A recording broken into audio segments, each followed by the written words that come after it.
David is behind the scenes of their Creative Mondays with Milt video series. He's played a pivotal role in I think you said, recent marketing summits, led several website overhauls, and really been instrumental in transforming WireCrafters from a traditional manufacturer into a brand that's both approachable and innovative. And I would agree with that. And I have with me David Fishburn, marketing manager for WireCrafters. Thanks for being here. Yeah, thanks for having me.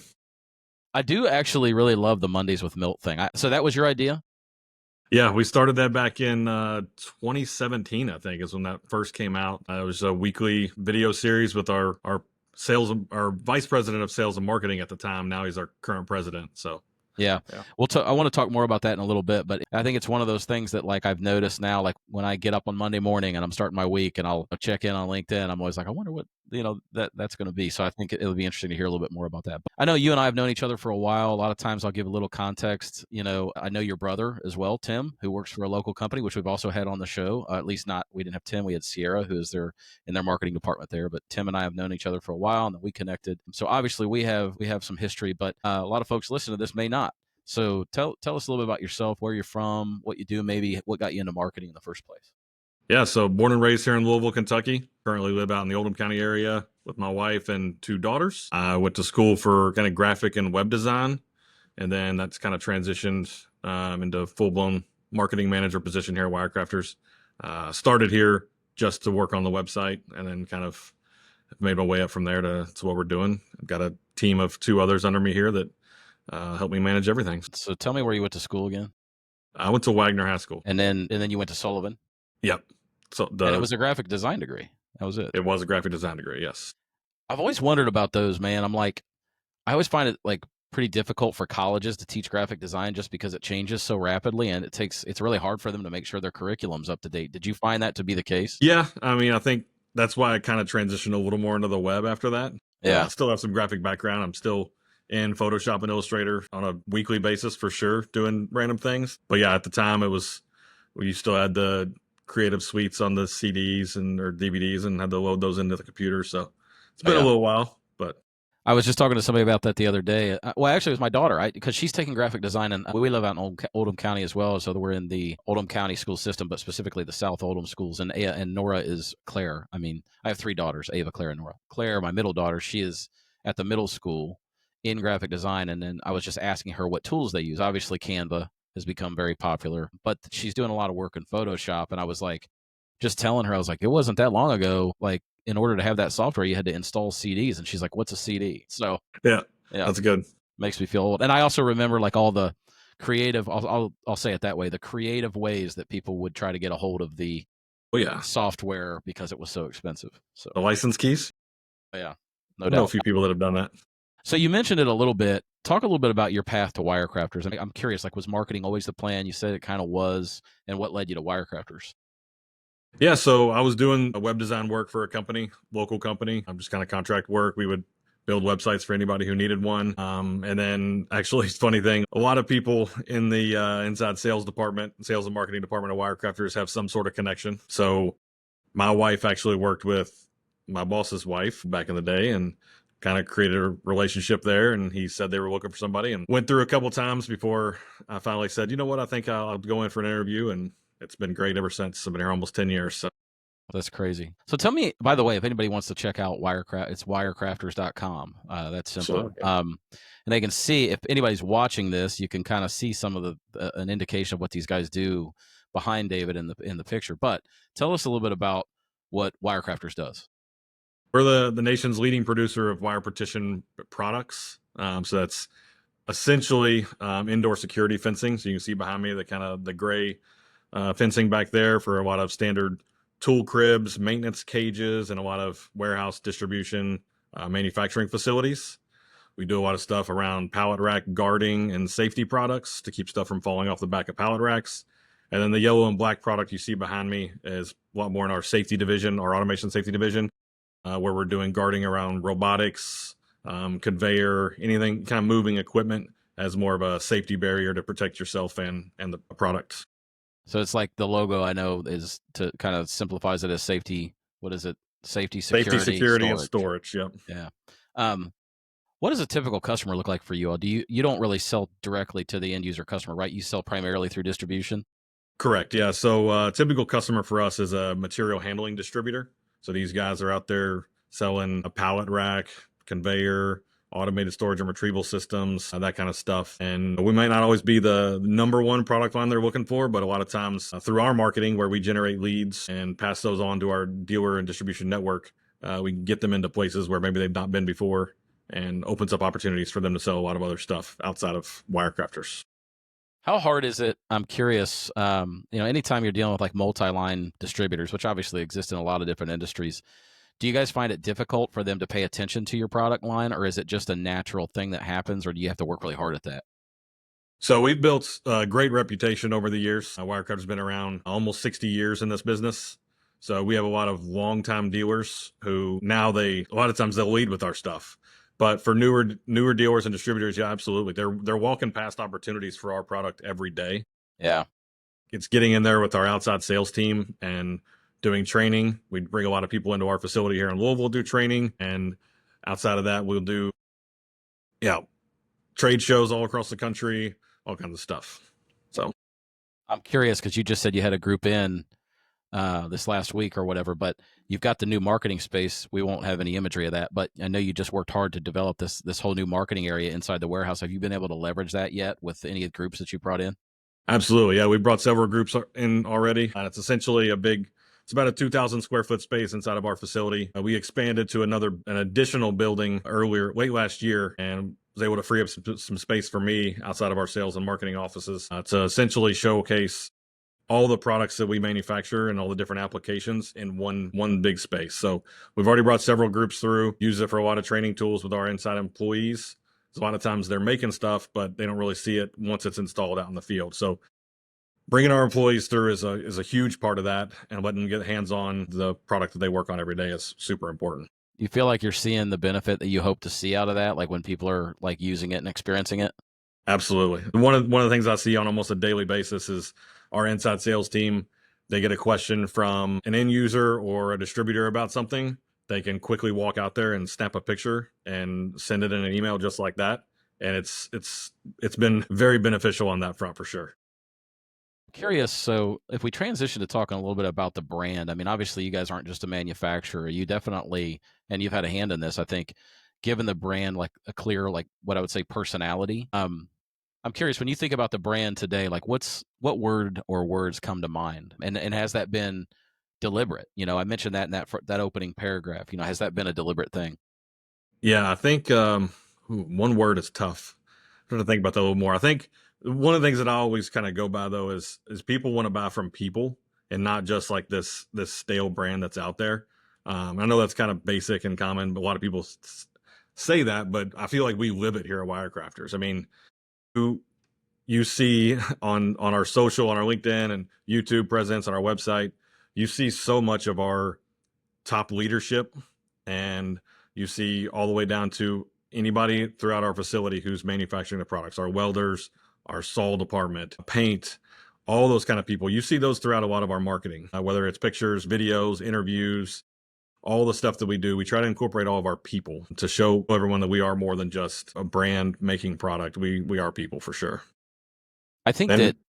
Yeah, go ahead. I was just saying relationships as the other word I guess I would use. So people in relationships, like I said earlier, we built really strong relationships with our dealers and distributors over the past almost 60 years, and it shows.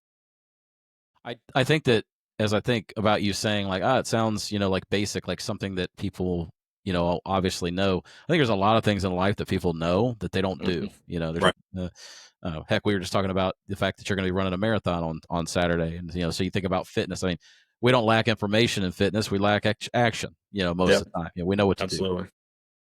It's funny though. I had just had Brad Luttrell on, who used to have Go Wild and is now doing Prologue. And Brad and I were talking about how we feel like brands these days, no matter how big or small the company and no matter how big or small their audience, have to think in terms of building community around something, around an idea. And it's not good enough anymore, to a point, it's not good enough anymore just to go to market with a value proposition, a product, a service. Hey, that's sort of table stakes now. Like you got to do that. Obviously, you don't have a business if you don't have a value proposition, but people want to know the people behind the brand and the company. They want to know kind of what you stand for. And I don't mean politically necessarily, but just like some idea of what's the why behind the business that's kind of tied to the people, and they like having a window in, I believe, behind the scenes. And I think that's something that, I mean, you've taken a company that could easily be just like, we just make these things that we can see in this Uh-huh. picture, these partitions or whatever, and you've started to give it a personality. Yeah, absolutely. You know what? When I looked at this industry when I first got hired on WireCrafters almost 10 years ago, it seemed pretty stale. The industry as a whole, it's a lot of older generation. There's a lot of that that's been transitioning over the past few years since I've been here. And we're seeing that change the buyers and everything. So trying to add a little bit of that fun, personality, all that to our marketing has been huge for sure. I think that this is a good time. I kind of want to like go kind of swing back to the Mondays with Milt thing, because you guys have done, as a result, I think, to achieve that, you've done some fun and creative things like the videos, obviously events, your presence on social media. So what has been the result of Mondays with Milt? I mean, we talked a little bit about, hey, you kind of started that. It sounds like, gosh, it's been what, 6 or 7 years ago? Yeah. Yeah. Yeah. Oh, yeah. 7 years ago. Yeah. And I mean, even to the point where he was in a different role with the company when you started it. Right. And I think he's just an endearing guy. Like, he's a likable person, and I think probably embodies that, what you're talking about, which is just the human aspect of Wirecrafters, which is just run by a bunch of what I think are just really salt of the earth people. Really. Yeah. Yeah. So it came about as a crazy idea one day. We were sitting around doing something, and I thought, I just want to do some sort of a weekly series. Maybe we release it on Mondays and we call it Mondays with Milt. And that same day where I pitched the idea to him, Milt and I walked out into our facility, grabbed my iPhone, and we shot episode number 1 right in front of a little driver cage out in our shipping area. And at that point, we were hooked. We were like, this is great. We've got so much of our own product in our own facility. We've got our people, we've got our processes, all this kind of stuff that we could just talk about. And then also fun. We've had a lot of fun over the years with a lot of our episodes. A couple that come to mind real quick. Family Day, where we had all of our employees out of Kentucky Kingdom, local amusement park. Milt and I rode a roller coaster together. And we And did some kids item, not to plug, but I think we yeah, did some kids item for that day. Yeah. we did some kids items for that one. So I had a GoPro and I videoed me and Milt riding a roller coaster together. We went tubing on a lake behind a boat, all kinds of fun stuff. We actually got fun things planned for May that'll be pretty good. Well, if people are listening to this and you're a LinkedIn person, and I mean, I assume you put that out on other platforms. I'm a 44-year-old guy, so I spend most of my time on LinkedIn. Like, I don't go Yeah, on the other platforms. I got daughters, but so if you're on that, though, really look up Wirecrafters and try to watch those videos. They really are entertaining, and I think it's a really good lesson on, the top leader in the company being a person that's like, hey, he's human and he's approachable, and I think it's cool that he's even just willing to play ball on a lot of these things anyway. absolutely. Yeah, it's super fun. Just practically speaking, you said you picked up your iPhone, did the first one. Nowadays, because people listening to this, I'm sure one of the first things they ask is like, okay, I'm not a video editor. I can't, and Hmm. I can't afford to hire one. So how do you actually produce them today? Yeah, so again, for a long time, it was me by myself. And so doing all that stuff with Milt, I learned the video edits, did all that stuff and put out the first probably year and a half by myself with my iPhone. Nowadays, I have Matt Soul on my marketing team with me. He's my video and kind of social guy. So he has DSLR camera, mics, all the stuff that we need to produce high quality video. So we're not just for Mondays with Milt, for all the other Yeah. Yeah, you guys do a lot of product videos. videos, all the Yeah. other video stuff that we do. And then, yeah, he's using the Adobe suite of products pretty much to edit everything. But when you were doing it on the iPhone, did you just bring it into like whatever Max like video editor is or something? No, actually, I was using Adobe stuff. I learned So you Premiere. still use Suite. Okay. Yeah, I used Premiere Pro and kind of taught myself how to edit video. So, Yeah. So bottom line is, in the day and age we live in, you can pull your phone out, you can do it. There's easy ways to edit it. So and I think like the lesson in it, you captured it. It's like, yeah, today, I mean, you've been doing this, 7, 8 years, whatever it was. And yeah, you use video in a lot of other aspects of the business, and have a person on staff and have become more sophisticated, so to speak, in terms of how you're doing it. But the reality is, we all have in our pocket a way to just do it and go do it. absolutely. And I do think we live in an age where sometimes we just overthink the room, man. Just try something. Go out there, do a video that captures the personality of your business, the work that you're doing, post it and see. And then if it works and people seem to respond or resonate with it, then you can always find ways to improve how you're doing it. Yeah, I've told many people that over the years. 'Cause everybody's asked, "How'd you get started doing it? How'd you get started doing it?" And And I've always told them, you've got a camera in your pocket, go out there and just film something. Go do one, and then see where it leads from there. It's totally possible to do a lot of the stuff that we're still doing to this day with the phone in your pocket and the editing tools that are available now. They've come so far, and so have the cameras in general. One of the things I said to Brad about me that I've learned about my personality is like, and I'm sure, I think that probably a lot of people struggle with this. Part of the reason they don't just go do something is they're a little worried about, like, how are people going to respond? Are they going to like it? Are they not going to like it? But going back to the conversation about how important it is to build community and then really to communicate the humanity and personality of your business, I think, it's like people want to know that, like you said, the people behind the business, they want to know kind of who you are, what you're doing. And one of the fastest ways to build community is show people that, and then the people who will respond positively will. And yeah, you may have a few people that don't for whatever reason. I can't imagine why, but that might happen. And yeah, so it's a good lesson. Yeah, and in general, everything's been positive over the years. We've experimented with a lot of stuff. YouTube Shorts, for example, that's something that we got into. Some TikTok, just having fun with the brand. We had a YouTube Short a few years ago that went crazy viral and had over 24 million views Which one? Okay, so how on do people YouTube. find that? You can go to our YouTube channel and find it on the YouTube Shorts. Yeah, it was kind of a trendy topic at the time, and we jumped on board, and something about it caught. Now, it had some fun comments here and there, but we managed them pretty well. Let's talk about merch. Obviously, that's the business that we're in, and I always say this podcast is not intended to be a veiled sales pitch, but we do want to talk about really whether people buy from us or not. Merch and items with logos they have a big role to play in building brand, and you guys obviously make quite a good use of them. So tell me kind of what your view at a high level of what role, branded clothing and promotional items play as you're building the brand internally and externally. Yeah, so we have a lot of branded stuff that we've done over the years, both with Landon and before I brought Landon on board here. But the bulk of our branded apparel or branded items are typically going to be promotional stuff that we give away. So we do a handful of trade shows a year where we do all kinds of giveaway items. And then on the marketing side, we encourage our dealers and customers to submit case studies of our product finished out in the field, because when it leaves here, it's just on a pallet of material, and I don't really get to see it installed. So we encourage them to submit case studies. When you submit a case study to WireCrafters, we send you branded merch, because you're one of our customers and you're out there visiting other people on a daily basis. We'd love it if you wore our shirt in there from time to time, and as a talking point, maybe sell some more stuff. So branded merch for our distributors, and then our employee apparel. So we do a couple different programs here where we have a few times a year you can buy stuff. WireCrafters pays for part of it. You pay for the rest. We do a ton of giveaway shirts internally.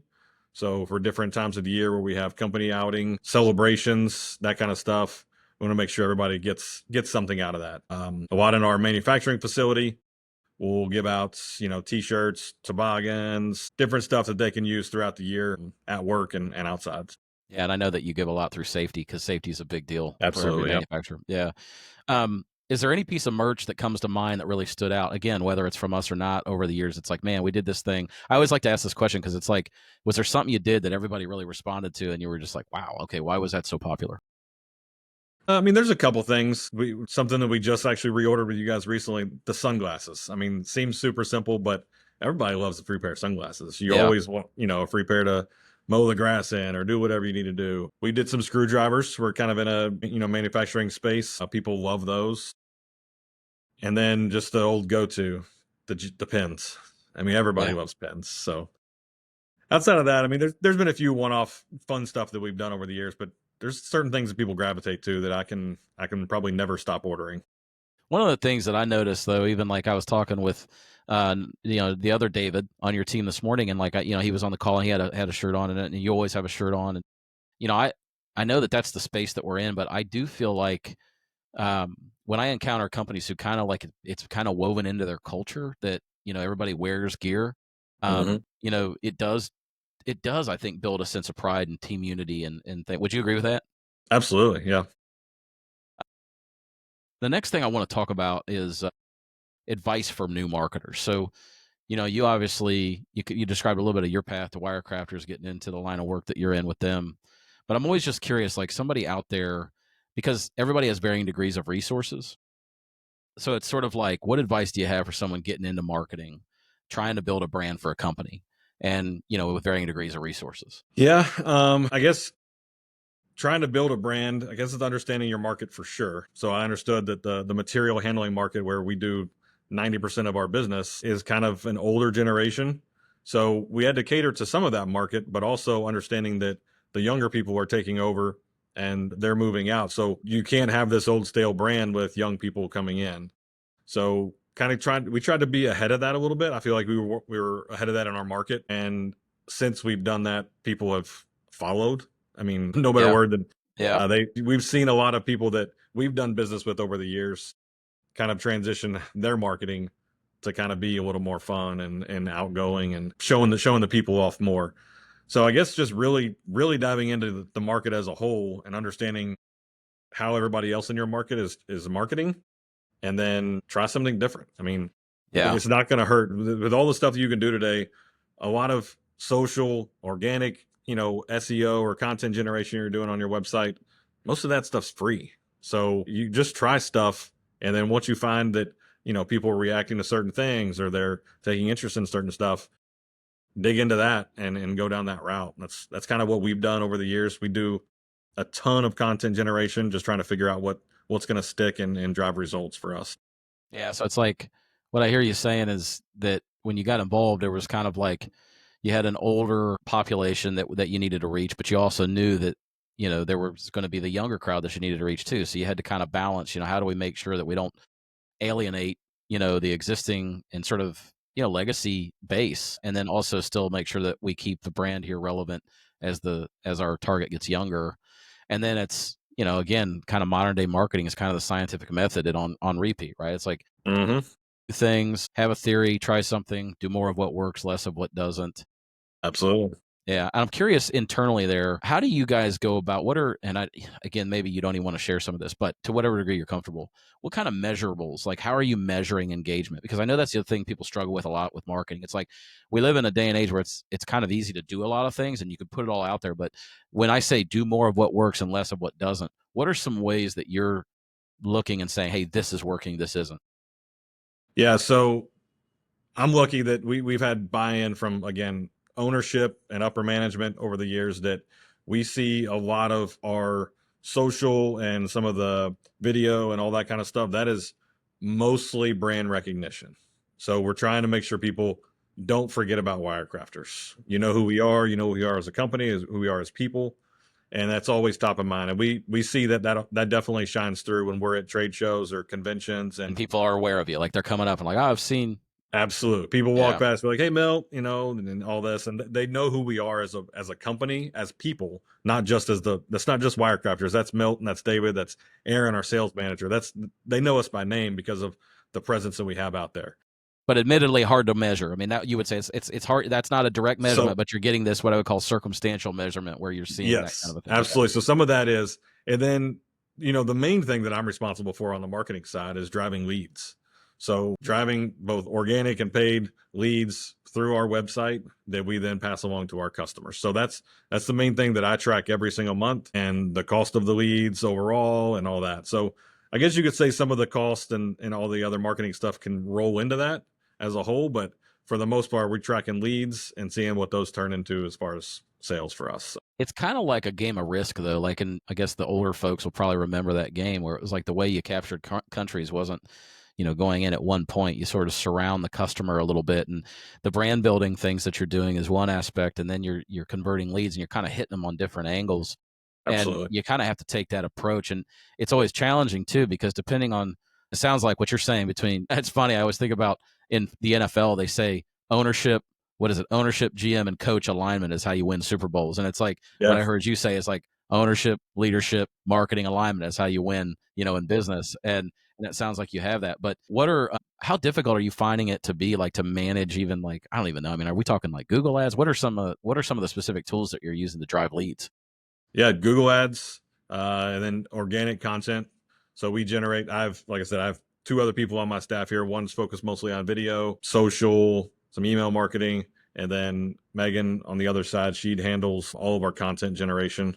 So writing blog posts, case studies, pretty much anything that you can read on wirecrafters.com, she's writing it. So tracking organic keywords in Google, understanding where we rank for those when we're not ranking where we want to be, taking that list and incorporating it into future blog posts to And continue you're to doing all that make in-house, sure. Yep. all of it Yep. in-house.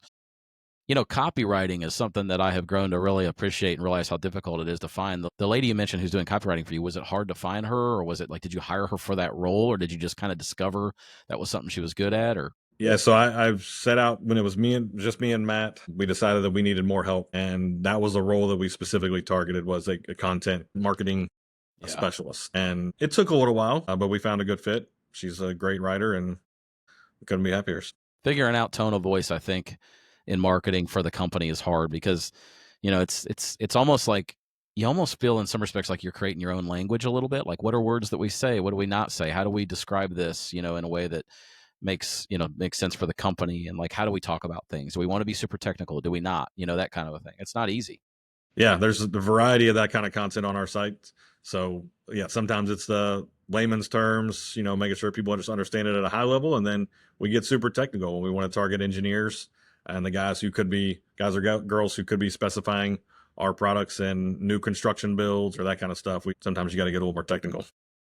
If you could go back and tell young David something that you've learned now with all this years of experience, what would it be?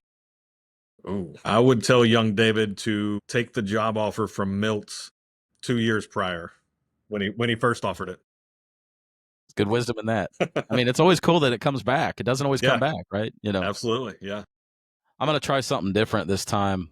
We'll see how this works. I kind of liked it. So we'll wrap up here in a second because we're up against time a little bit. But these rapid fire questions I think are always kind of fun because, again, people like to get to know people. So what's your go-to coffee drink? Do you drink coffee in the mornings I do not drink coffee. at all? Nope. Question 2 then. Sorry. That's crazy. Do you drink I, anything with caffeine in it, like I energy drink, drink just water. water all the time? I mean, I will have like some Coke Well, you drink Zeros. bourbon. I know that. I do drink bourbon, but I'll do Coke Zeros to get a little caffeine. No sugar though. I'll try to cut some sugar out. Most used app on your phone. Not email, not social. Ooh, not email, not social. Mine would be ESPN. Yeah, probably ESPN or PGA Tour. Oh yeah, well, in like Masters Week, I was like Yeah, depending locked on for what time of the Masters Week. year it is. Yeah, Overall, probably ESPN or I mean, I guess YouTube's probably considered social, isn't it? yeah, I would say so. Yeah. Maybe. No, but YouTube. I mean, honestly, it's funny to see what your kids use. Like that's what my youngest. She watches YouTube all the time. Listen and watch a lot of different podcasts and that kind of stuff. So a lot of those are on YouTube. The piece of merch that you still have from years ago, and why you This didn't is get rid of it. This is hilarious because the shirt that I'm wearing today, I think, is the first piece of WireCrafters merch that I bought probably close to eight years ago. No kidding. All right, what brand is it? Do you know? It's a Callaway polo. It's a nice Callaway. polo, and it's stood the test of time. Dude, that's awesome. Yeah, that was totally on accident. I put it on this morning. I'm like, man, I feel like this might be one of the first, if not the first, polos that I bought. That's great. And it's a testament to quality too, because I mean, Callaway is not the cheapest brand. And so it's like you can buy some of these shirts, you have to buy them 2 or 3 times. But favorite brand outside of WireCrafters that you feel like nails marketing? I'm a big Roback fan. All right. If we're talking like apparel, I mean, I could go somewhere else, but yeah, really Roback, any. But yeah. I love Roback shirts. If we're looking for just like overall brand, I don't know. I'm gonna stick with Roback. I like Roback. I think it's a good call. All the stuff they're doing, yeah. My answer a lot of times is, and I've had them on the show too, Clayton and Kroom. I just think those guys crush it, and we represent Clayton and Kroom. So if you guys ever want, we can do that stuff. But man, they do a good job. Jeff Arsenault and his team, they're fantastic. What music is playing in your car right now? It's gonna be country of some sort. Me too, like Stapleton type country, like that kind of thing. It goes in waves, sometimes it's new country or it's kind of a little bit older country. Not super old, but I do love some Stapleton. All right, last one. Wirecrafter. What if? Jeez, can't even talk. If Wirecrafters had a mascot, what would it be? That's one to put you on the spot. Like I almost needed to give you that one ahead of time, so you had some time to think. Yeah. Because then it says, I was like, I had ChatGPT help me with some of this, and I reviewed it, and I was like, I love it, and it says no pressure, but bonus points if it's in a hard hat. So I don't know what that means, but that's some ChatGPT stuff. Yeah, what would it be? I mean, it's definitely safety oriented, so probably something wearing a safety vest with a hard hat, and I'm just trying to think of what I keep looking at this thing off your left shoulder, the yellow, like the miniature yellow one, and I'm like, if that thing had arms. Yeah. Like you could kind of twist that thing into a mascot. So Yeah, just a panel with some arms on it would yeah, or be something. a little tough. Maybe I'll have Matt work something up and we'll I send it like over that. to you. Yeah. I mean, I thought about Milt, but you know, Yeah, but that was the first thing that popped in my mind, but I tried to go a different route. I like it. All right. Let's see. Where are we at? Tell people how they can connect with you and Wirecrafters. Yeah, so we're on all the socials at WireCrafters. Very active on LinkedIn, as we mentioned, YouTube. Do some stuff on Facebook, Instagram. A little more, not so much business, but a little more fun on those two platforms. But everything else, yeah, at WireCrafters. Connect with me on LinkedIn, David Fishburn. So wirecrafters.com, at Wirecrafters, pretty much across the board on all the social media platforms. I really appreciate you doing this. I know you've been really busy lately, so I appreciate you taking some time.